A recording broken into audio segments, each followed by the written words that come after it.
So, welcome, ladies. Today, we are online for Momentum Magic, the unlocking time, energy, and abundance.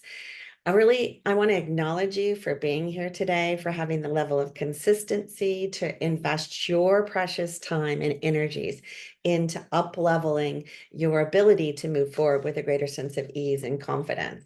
So for those of you who are listening afterwards, and maybe we haven't met yet, my name's Carrie Assumption Helms with Keys to Empowerment. And I am passionate about helping women to come back to themselves, to trade overwhelm for focus, confusion for clarity, and find the confidence to say heck no to what doesn't serve you.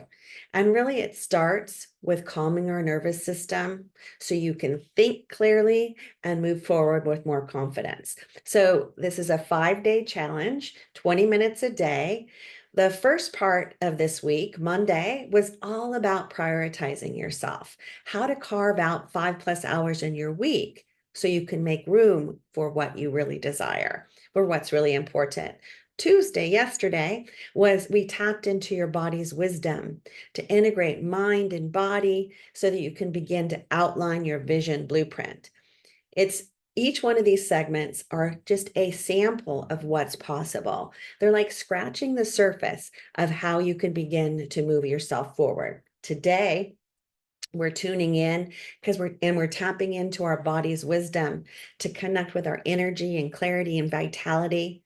And it's all about reducing the stress because can we all agree that we cannot think clearly if we're stressed out, right? I began to realize that if we are able, no, not if, when we um, calm down, I call it the gremlins of doubt, fear, and confusion, we can begin to think more clearly and creatively. And when we slow ourselves down, when we actually begin to ask ourselves, what's been keeping us stuck? Then we can begin to move ourselves forward. Or we can spend a lifetime playing the same patterns that we have over and over again and stepping into the same, let's say, crap.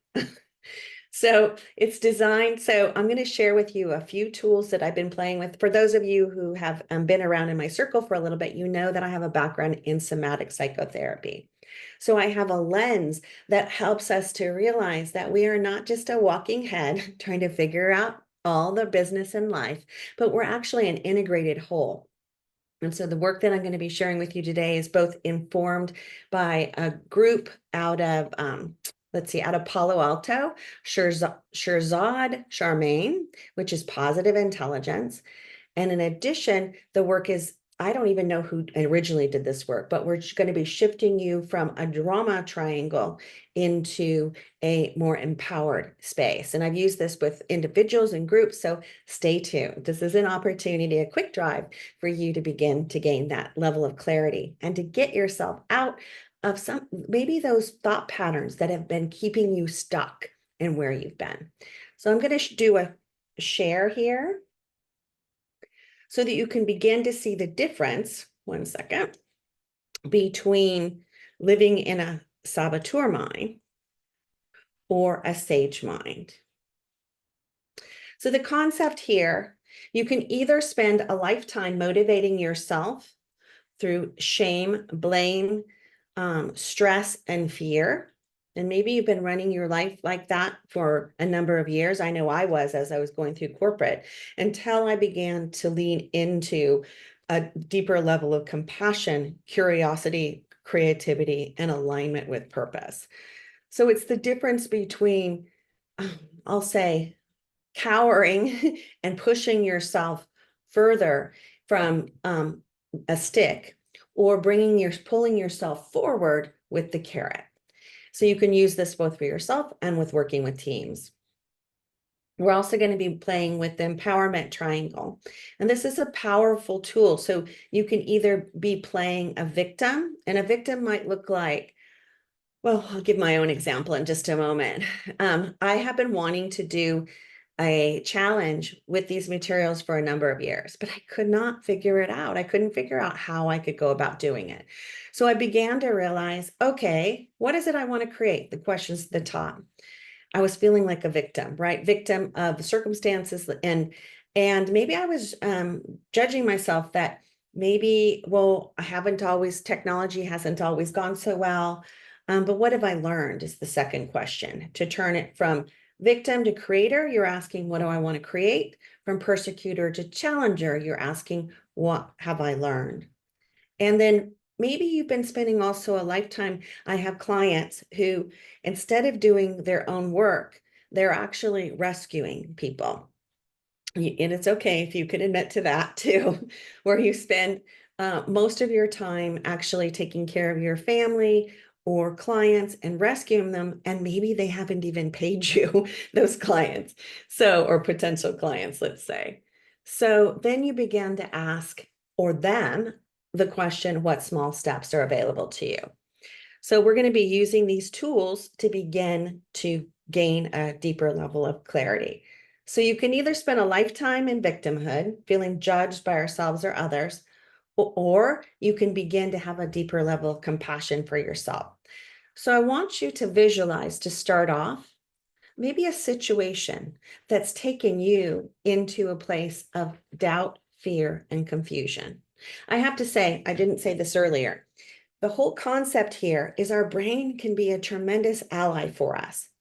But often what it's doing, and it's actually been pre-programmed for this, it's on the lookout for the saber-toothed tiger, the danger that doesn't even exist.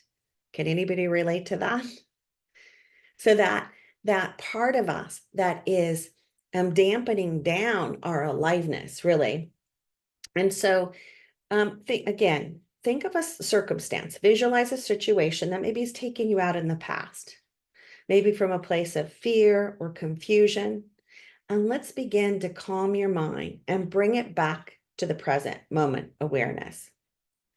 So for a moment, this is part of the positive intelligence tools, I want you to get really curious. I want you to be aware of your environment. And I want you to first hear what's very close to you. For me, it's a clock ticking. It's my heartbeat. And then I want you to even take a moment to hear even further out. What do you hear in your environment? For me, I hear street sounds, birds outside.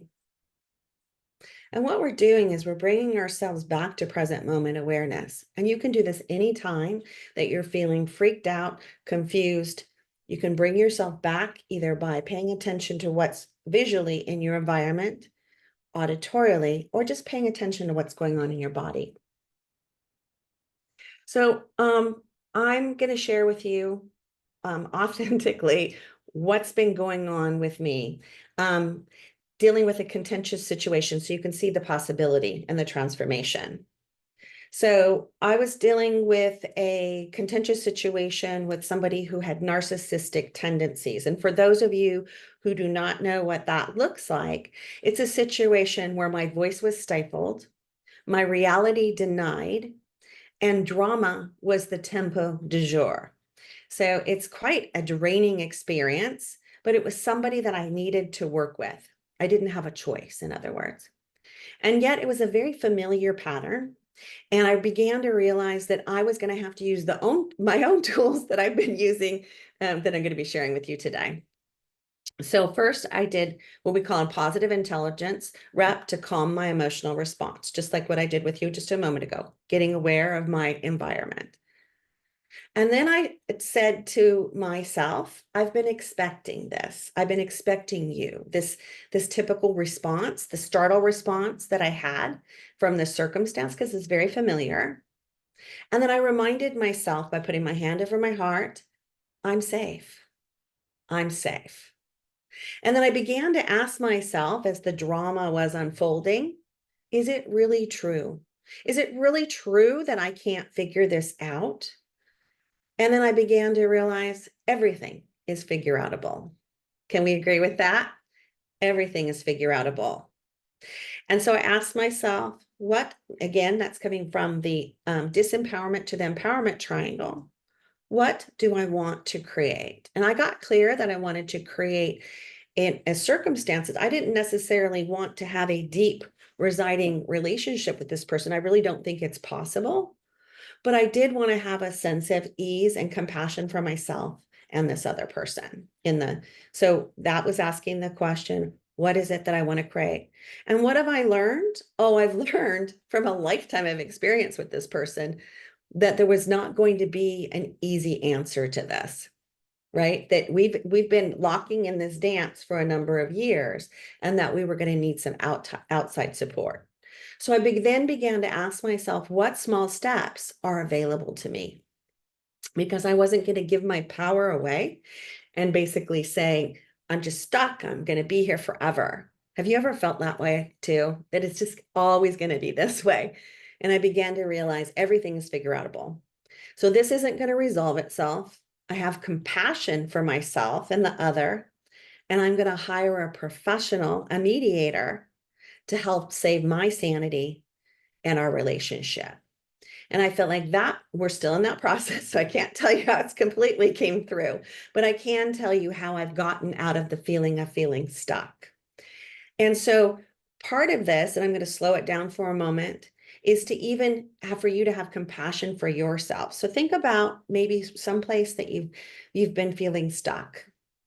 And I want you to have a deeper level of compassion for yourself. It's most possibly coming from a place of wanting to save you or keep you safe. So I want you to maybe for just a moment to even close your eyes or have a soft focus on your eyes. And I want you to just love up that younger version of yourself, that vulnerable part of yourself that truly desires to be wanted and loved and celebrated for your beauty and your intelligence. And then if you, like me, have had a circumstance with somebody else, I want you to imagine them as their younger self and their, let's call it in their, let's call youthful exuberance and their deep desire to be loved and accepted.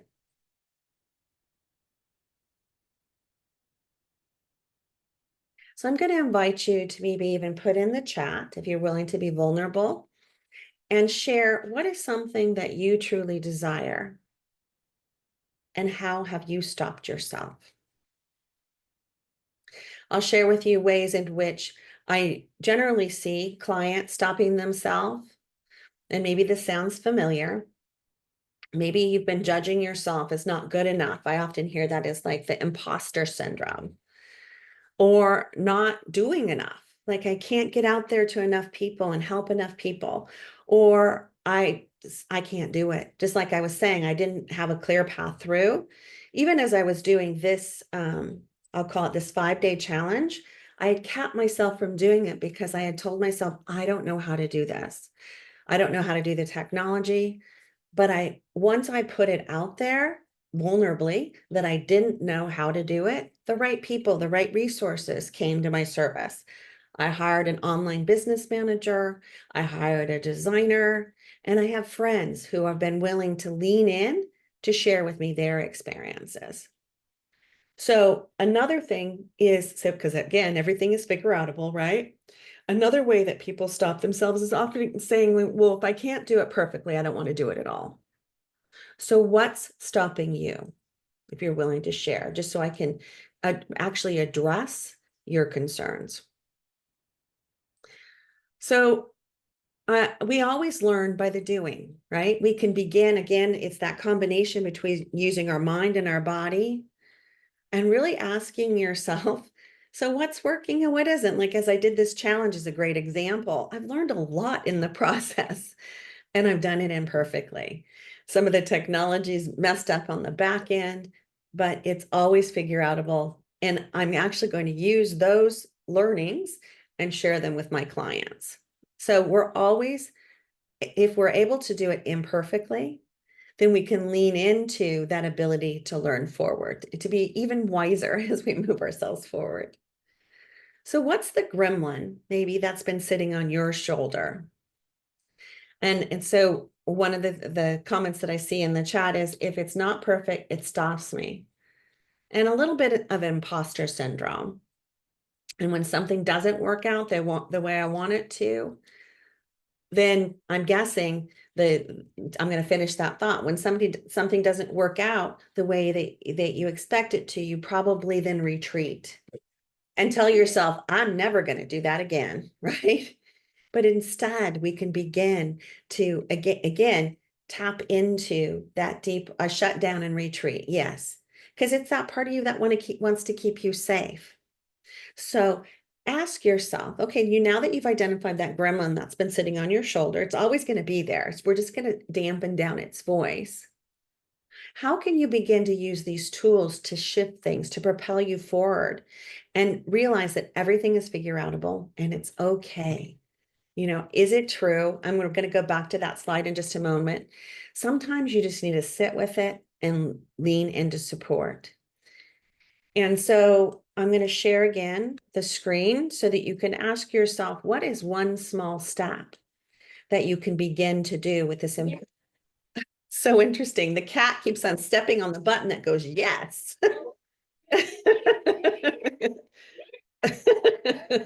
It's divinely guided. So where can you begin to say yes to yourself?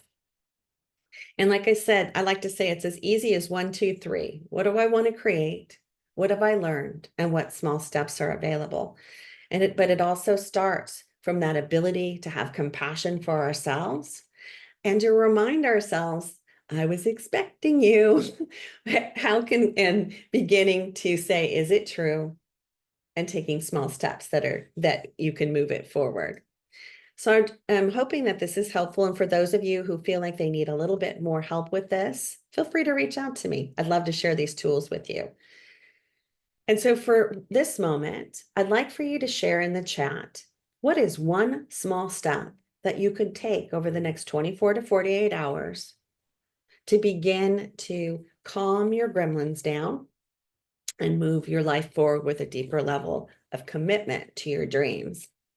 It might be calling somebody, it might be getting support, it might be having a level of accountability, or even reaching out to me for those additional tools. I have an assortment of tools that I've been using with people over a number of years. Or maybe it's just putting time in your calendar to explore new options for you.